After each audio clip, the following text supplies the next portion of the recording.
우리 계속 예수님의 사역들을 우리가 살펴보고 있어요. 이제 책도 몇 장 안 남은 것 같아요. 우리 이제 8월 달부터는 아마 다른 책으로도 공부하게 될 텐데, 예수님이 공생애, 예수님이 이 땅에 오셔서 33년을 사셨어요. 33년. 정확하게 뭐 딱 33년 이렇게 뭐 몇 개월 이렇게 계산해서 33년 아닌데 보통 33년을 사셨다고 이렇게 계산이 되고요. 또 예수님이 이렇게 세례부터 세례 요한에게 세례를 받으시고 또 부활하신 그 시간을 공생애라고 하는데, 그 시간이 3년에서 3년 반 정도 걸렸다라고 이야기합니다. 오늘도 예수님의 이야기지만 우리가 예수님 하면 떠오르는 것들, 죽은 사람을 살렸어요. 안진뱅이가 일어났어요. 보지 못한 사람이 눈을 떴어요. 5,000명을 먹이셨어요. 뭐 이런 이야기들만 기억하는데, 사실 예수님의 사역 중에 가장 큰 사역은 바로 가르치시는 사역이에요.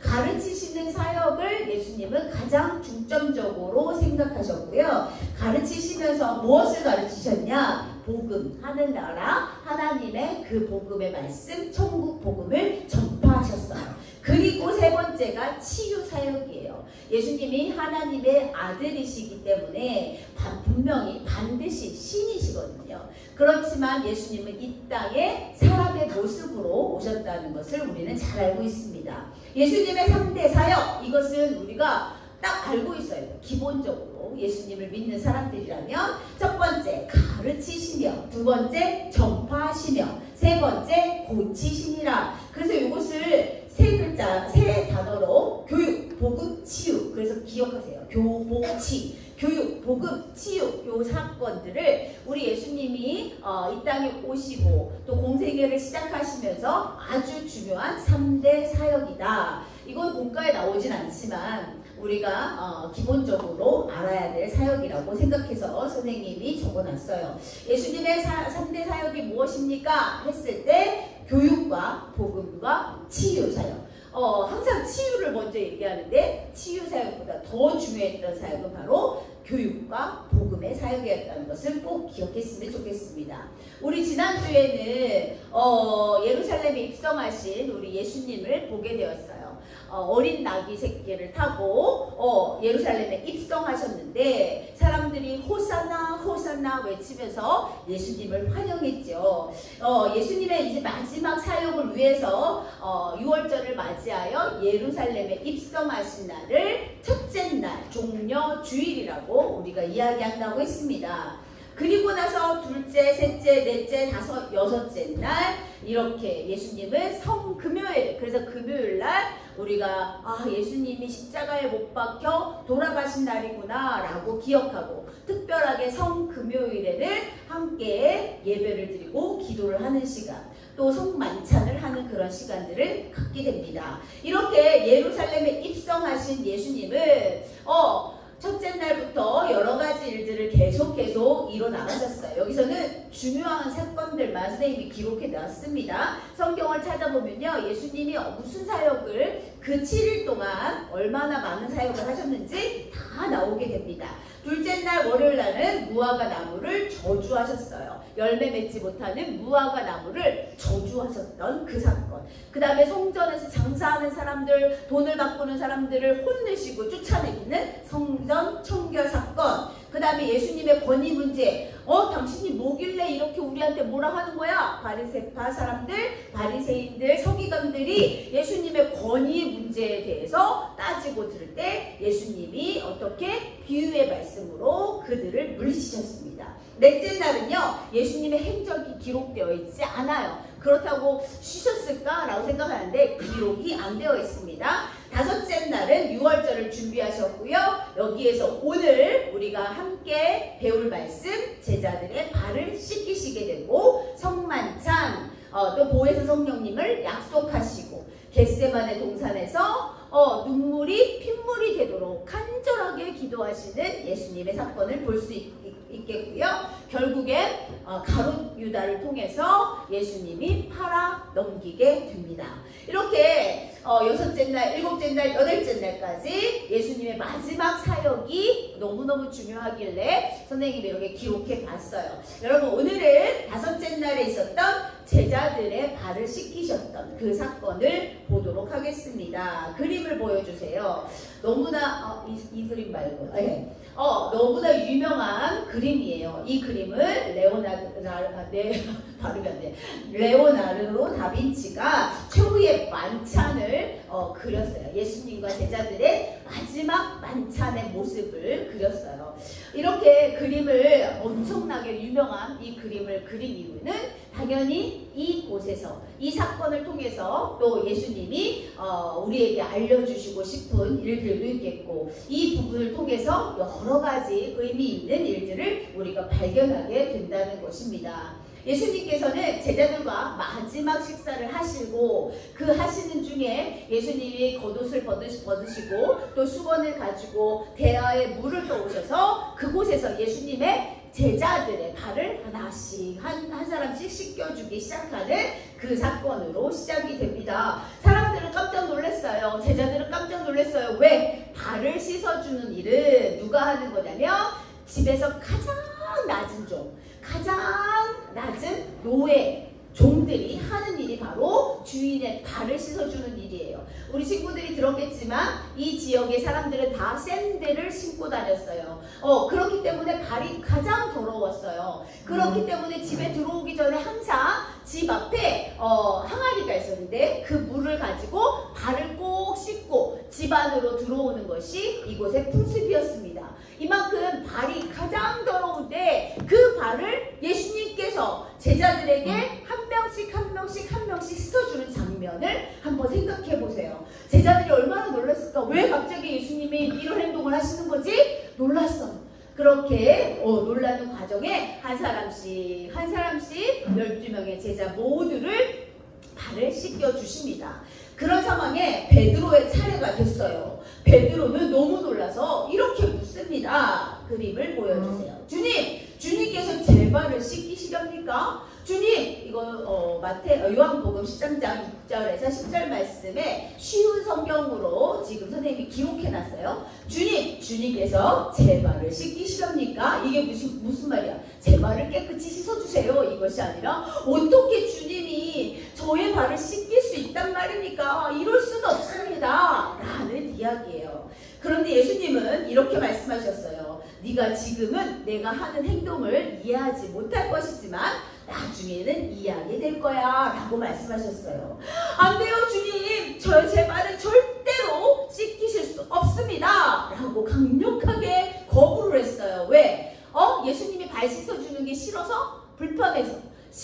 불편해서 이런 것이 아니라 어찌 감히 내가 이렇게 앉아서 예수님이 내 발을 씻어주는 것이 마땅하냐? 라는 생각을 한 거죠. 그랬더니 예수님이 이렇게 말씀하십니다. 내가 네 발을 씻겨주지 않으면 나는 너와 아무 상관이 없다. 그러니 내가 너의 발을 씻겨주는 것이 마땅하다 라고 말씀하셨어요. 그랬더니 베드로가 또 여기서 뭐라고 말하냐면 그러면 제 발 말고요 손도 머리도 다 씻겨주세요 라고 고백을 하게 됩니다. 그랬더니 예수님이 이렇게 말씀하셨어요. 이미 목욕한 사람은 제자들이 목욕을 하고 만찬에 참여했나? 목욕한 사람은 발만 씻으면 되는 겁니다. 그 사람은 온몸이 깨끗하다. 어떤 사람? 이미 목욕을 한 사람은 깨끗하다는 거야. 그러므로 너희는 깨끗하다. 그러나 너무나 의미심장한 이야기가 있어서 너희 모두가 다 깨끗한 것은 아니다. 누굴 말씀하실까요? 가룟 유다가 이제 예수님을 팔 것을 예수님은 이미 알고 계셨기 때문에 이런 말씀을 하신 건 아닐까라고 생각이 듭니다. 여기에서 이미 목욕한 사람은 무엇을 의미할까? 우리가 생각해 보셔야 돼요. 이미 목욕했다. 집에 가서 다 샤워를 하고 왔나? 그 이야기를 하는 것일까? 그것이 아니라 이미 목욕한 사람은 어떤 사람인지 우리 함께 선포해 봅시다. 시작! 예수님을 믿음으로 영접한 사람, 성령으로 거듭난 사람, 인생에 단 한 번 구원받음으로 영원히 구원받은 사람, 이 사람을 바로 이미 목욕한 사람이라고 표현하신 거예요. 전체적인 씻김, 전체적으로 우리가 예수님의 구원을 통해서 영원히 구원받을 수 있다. 그래서 우리는 예수님의 그 십자가의 놀라운 사건으로 단번에 우리의 모든 죄가 씻겨졌음을 우리는 알게 됩니다. 그런데 완전하지 못하지. 왜? 우리 매일매일 일상 가운데 아주 작고 크고 여러 가지 죄들을 짓고 있잖아요. 그래서 우리 예수님께서는 다른 데는 안 씻어도 돼. 어디만 씻으면 돼? 발만 씻으면 돼. 이것도 무슨 의미일까? 보여주세요. 발을 씻는 것은 무엇이냐? 다 같이 시작. 연약한 우리가 죄를 지을 때마다 회개하면 용서해 주시는 것을 의미하고요. 회개하면 언제든지 용서함을 받아. 그런데 어떻게 회개해야 돼? 진심으로 마음을 다해서 회개해야 된단 말이에요. 매일 일상 가운데 짓는 죄, 거짓말, 나쁜 생각, 친구를 미워하는 거, 엄마 말씀을 거역하는 거, 선생님 말 듣지 않는 거, 욕하는 거, 친구를 미워하는 거, 우리가 수도 없이 하루 종일 생각으로 마음으로 그 짓는 모든 죄는 어떻게? 매일 발을 씻음으로. 그렇다고 집에 가서 맨날 발만 빡빡빡 씻는 것이 아니라 그런 의미를 담고 있다는 거예요. 우리 친구들이 생각해야 돼. 이미 우리는 구원받았어요. 이미 예수님의 십자가의 보혈의 능력으로 단번에 죄 씻음을 받았지만 우리는 완전하지 않기 때문에 매일매일 순간순간 죄를 짓는단 말이에요. 그 죄를 그냥 내비두면 안 되고 그 죄를 매일매일 진심으로 마음 다해 회개해야 된다는 것을 꼭 기억해야 된다는 것입니다. 전체적인 씻김은 단번에 있지만 일상에서 묻은 때 우리 친구들이 매일 집에 가면 샤워하고 머리 감고 옷을 갈아입는 것처럼 우리 죄 또한 우리가 매일매일 회개하고 매일매일 씻어내야 된다는 거예요. 그래서 하루를 마감할 때 밤에 자기 전에 기도할 때 하나님 혹시 나도 모르게 지은 죄가 있다면 하나님 진심으로 회개하오니 용서해 주세요. 생각나지 않는 죄까지도 하나님께서 용서해 주세요라고 기도하고 잠을 자야 된다는 거예요. 생각나는 죄가 있다면 그 죄는 분명히 반드시 내 입술로 고백하고 회개해야 되는 거고, 혹시라도 내가 내 말에 상처받은 사람들이 있다면 내 생각에 나는 아무 행동도 안 했지만 나로 인하여서 힘들어하는 사람이 있다면 하나님 그 또한도 용서해 주시기를 소망하면서 기도해야 된다는 것이에요.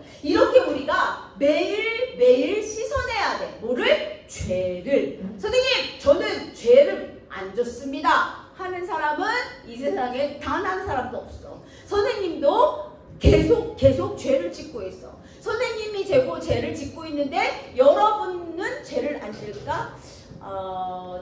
안 지을 수도 있겠지. 그런데 우리는 완벽하지 않고 완전하지 않아요. 그래서 우리가 생각으로 마음으로 짓는 죄도 똑같다라는 것을 꼭 기억하셔야 돼요. 그래서 이것을 매일매일 잠자기 전에 저녁마다 일기로 기록해도 좋고 기도를 해도 좋고 여러 가지 방법으로 우리가 죄를 씻어내야 된다는 것을 꼭 기억해요. 목욕하면서도 씻어내는 사람들도 있어요. 머리를 감으면서 하나님 저의 머리 생각으로 지은 죄를 깨끗이 씻어주세요.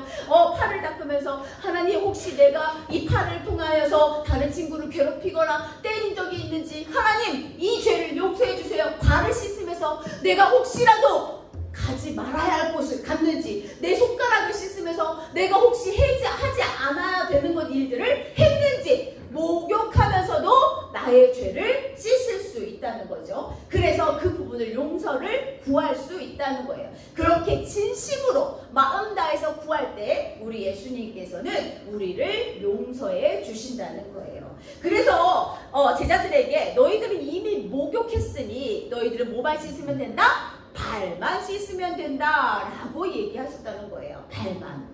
그런데 여기서 더 중요한 의미를 우리가 기억해야 되는데, 이 발을 씻는다는 것은요 바로 우리가 성화된다는 의미를 갖게 돼요. 우리 친구들이 성화가 뭔지 들었을 거예요. 들어봤을 거예요. 성화되고 영화롭게 사는 삶을 우리는 꿈꾸고 있고 매일매일 노력함으로써 지금은 부족하고 연약하지만 우리가 조금씩 변화되고 새롭게 되어서 성화의 단계, 그 다음에 성화의 단계에서 하나님의 성령 충만함으로 이것도 가능한 일이지만 더 노력했을 때 우리가 영화롭게 되는 그런 단계를 거치게 되는데, 우리가 점차적으로 한 번에 확 바뀌면 너무 좋겠지만 인간들은 그렇지 못해요. 왜? 죄가 많기 때문에. 그래서 우리는 아주 조금씩 아주 인내와 절제와 책임감과 여러 가지 성품, 하나님의 성품을 배우면서 노력하면서 우리는 조금씩 성화되는 과정들을 갖게 되는데, 변화되는 과정들을 갖게 되는데, 육신의 욕망 이런 것들을 갖게 되는데, 그것을 정욕이라고 하는데, 그것들을 버리고 깨끗한 예수님을 바라보며 따라가는 과정, 이것이 바로 성화라는 거예요. 우리가 발을 씻는다는 것은 이 성화의 과정을 가고 있다는 얘기예요. 그래서 우리가 매일 저녁마다 회개해야 돼. 오늘은 무슨 회개를 해야 돼? 하나님, 제가 정말 진심으로 마음 다해 하나님께 예배 드렸습니까? 저는 그렇다고 생각하는데, 저는 그렇다고 인정하고 있는데, 하나님 보시기에 나의 예배하는 모습은 아름다웠습니까? 기뻤습니까? 우리가 그런 기도를 드려야 된다는 얘기예요. 이것이 우리가 진정한 회개가 되어서 우리가 예수님을 닮아가는, 또 성령 충만함으로 성화되고 또 영화로운 그 단계에 이르러야 된다는 것입니다. 이렇게 예수님은 베드로와의 대화를 마치시고 모든 제자의 발을 다 씻겨주신 후에 이렇게 말씀하셨어요. 오늘 본문 말씀 한 번 더 보겠습니다. 다 같이 큰 소리로 입술을 열어서 시작! 내가 주와 또는 선생이 되어 너희 발을 씻었으니 너희도 서로 발을 씻어주는 것이 옳으니라. 이 말 입술 안 연 친구들이 있었어. 김하연은 아예 쳐다보지도 않네. 어떡하면 좋아.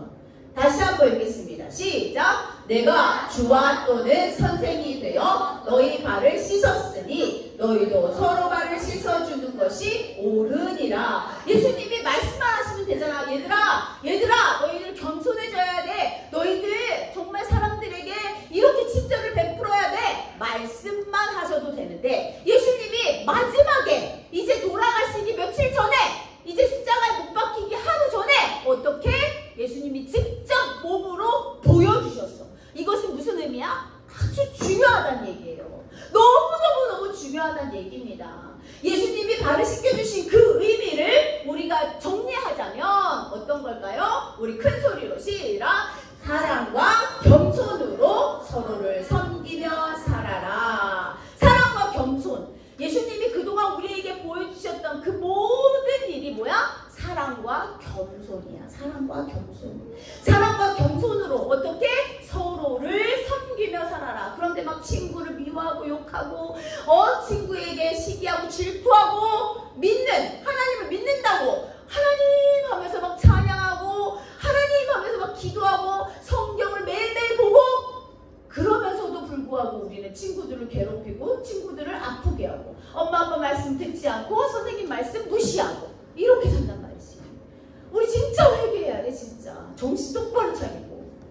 예수님께서 직접 우리한테 오셔서 지금 우리의 발을 씻겨주시지 않지만 예수님이 이미 십자가에 돌아가심으로 인하여서 우리의 온몸에 있던 죄가 씻겨졌다는 것을 꼭 기억하시고, 이제 우리는 발만 씻으면 되는데 이 발을 어떻게 씻을 것이냐? 매일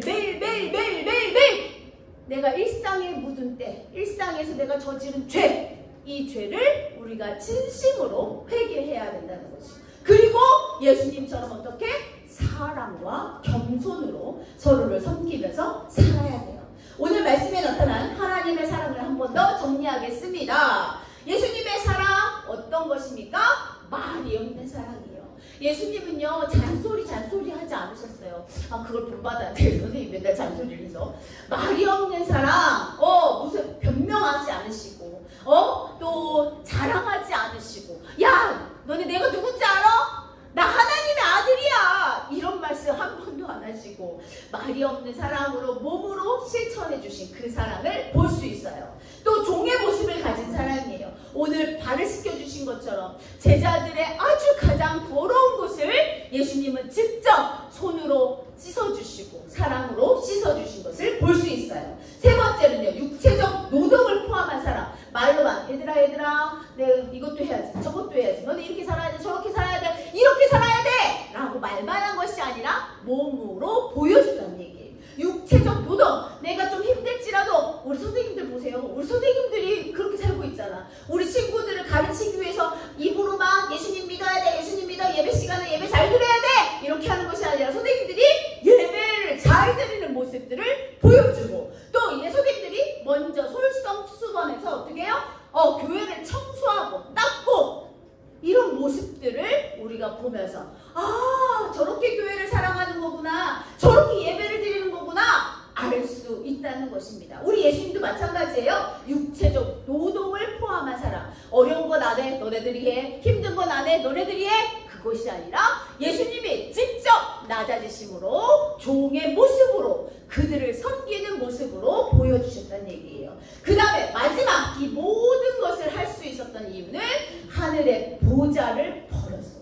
하나님의 아들 독생자 아들 참신 하나님의 아들이지만 예수님도 참신이십니다. 하늘의 보좌를 그 놀라운 그 보좌 그 능력을 버리시고 그 많은 것을 누릴 수 있었지만 그런 걸 다 버리시고 우리를 사랑해 주셨던 그 예수님의 사랑을 발견할 수 있었습니다. 이 예수님의 사랑을 발견하지 못한 사람은 어리석은 사람이야. 우리가 꼭 기억해야 돼. 성경책을 보면요 결국 예수님의 사랑이 무슨 사랑이다?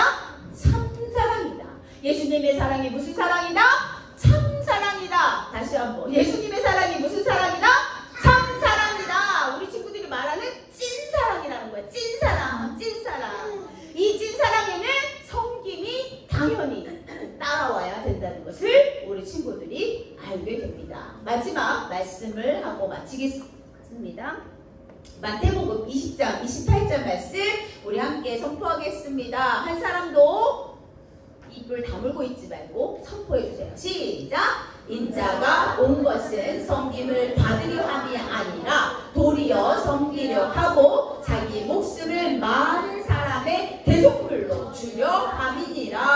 아멘. 마태복음 20장 28절 말씀 정말 중요해요. 우리 예수님이 이 땅에 오신 것을 내가 하나님의 아들이야 나를 이렇게 섬겨 라고 하신 것이 아니라 오히려 예수님의 목숨 예수님의 생명을 많은 사람들의 대속물로 주려고 한다. 이 대속물은 뭐야? 몸값, 피값, 예수님의 피값으로 너희들이 우리가 구원받았음을 꼭 기억해야 돼. 예수님의 피값이 100만 원일까? 200만 원일까? 1000만 원일까? 생각해 보란 말이야. 너무나 귀하신 예수님의 그 피값으로 우리가 구원받았는데 이렇게 살면 안 된단 말이야. 이렇게 선생님도 맨날 이렇게 살면 안 돼. 정신 차려 맨날 이러고 살아요. 선생님도 매일 나 왜 이랬지? 후회하고 또 후회해. 그렇지만 또 진심으로 회개하고 다시는 똑같은 죄를 범하지 않으려고 노력하며 살고 있단 말이에요. 여러분도 그렇게 살기를 소망한다는 얘기입니다. 여러분 섬김의 극치 섬김의 최고의 경지에 이르는 것은 바로 죽음이에요. 나 대신 누가 죽어주겠어? 나 대신 죽어줄 사람이 아무도 없어. 물론 부모님들이 얼마나 너희들을 사랑하시는지 몰라. 그런데 나 대신 죽어줄 사람은 없단 말이야. 나 대신 죽어줄 사람 오직 예수 그리스도밖에 없다는 것을 우리 친구들이 꼭 기억하시고 예수님이 이 땅에 오신 거 이 예수님이 신이시지만 참 신이시지만 우리 사람의 몸을 타고 이 땅에 오신 거 그 사랑 그것을 뭐라고 하냐면 성육신이라고 해요. 성육신. 오 어려운 말 나왔어요. 성육신. 우리가 매번 목사님이 말씀을 많이 하시는데 우리 친구들 기억해야 돼요. 하나님께서 친히 우리를 너무너무 사랑하셔서 우리를 통해서 우리의 죄를 용서해 주시려고 그냥 하늘에서 용서하노라 이렇게 되지 않으니 하늘에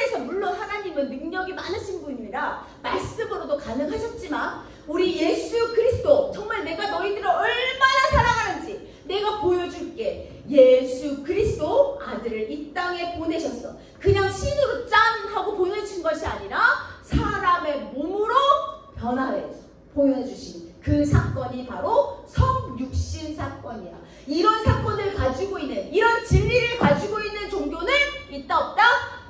없어. 어디 가서 찾아봐. 그래서 기독교가 종교라고 말하지 않아요. 꼭 기억하셔야 돼요. 우리가 믿는 이 하나님은 참 진리야. 참 생명이야. 그래서 우리 삶에 뭐가 돼야 돼? 기준이 돼야 돼. 기준! 이렇게. 우리 오르카는 친구들 캠프 가서 배운 게 계속 그거예요. 뭐였죠? 진리, 생명, 기준. 그렇지. 우리 가디언즈, 우리 친구들 어때요? 어떤 모습으로 우리 하늘나라를 지킬 건데? 하나님 나라를 어떤 모습으로 지킬 건데? 지금 이런 모습으로 피곤해요 선생님.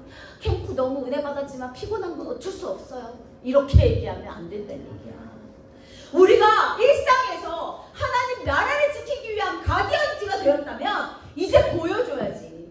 이제 보여줘야지. 진리이고 생명이신, 또 우리의 기준 되신 그 예수님의 사랑을 내가 온몸으로 받았는데, 그거 흘려보내야지.